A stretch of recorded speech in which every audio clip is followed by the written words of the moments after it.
بسم اللہ الرحمن الرحیم۔ رسول اکرم صلی اللہ علیہ وسلم اور مسلمانوں کے دو گروہ۔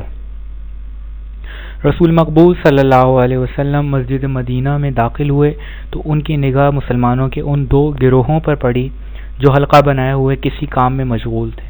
ان میں سے ایک جماعت عبادت اور ذکر الہی میں مصروف تھی اور دوسرا گروہ وہ تعلیم و تعلم اور سیکھنے سکھانے میں سرگرم تھا۔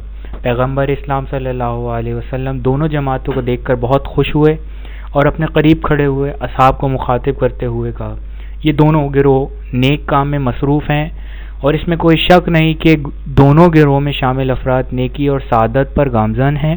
اس کے بعد حضرت صلی اللہ علیہ وسلم اپنی گفتگو کا سلسلہ بڑھاتے ہوئے ارشاد فرمایا، لیکن میں لوگوں کی تعلیم اور انہیں عقلمند بنانے کے لیے بھیجا گیا ہوں۔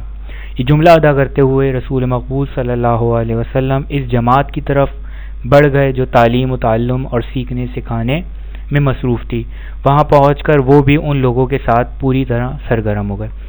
تو اس میں سمرائز جو اس کہانی کا نچوڑ ہے وہ یہ ہے کہ تعلیم سیکھنے اور سکھانے کے لیے رسول مقبول صلی اللہ علیہ وسلم کو بھیجا گیا، تو وہ بھی عبادت والے گروہ میں نہیں گئے، تعلیم اور تعلم والے گروہ میں شامل ہوئے۔ تو اس طریقے کی ہم سچی کہانیاں، یہ بیسیکلی شہید استاد مرتضیٰ مطہری کی سچی کہانی جو کتاب ہے اس میں سے یہ بیسیکلی سٹوری یا سچی کہانی یہ بیسیکلی لی گئی ہے، اور انشاءاللہ اور مزید سچی کہانیاں جو ہیں اس میں شامل کی جائیں گی ویک میں 1 یا جو بھی اس کی فریکوینسی ہوگی انشاءاللہ۔ Thank you.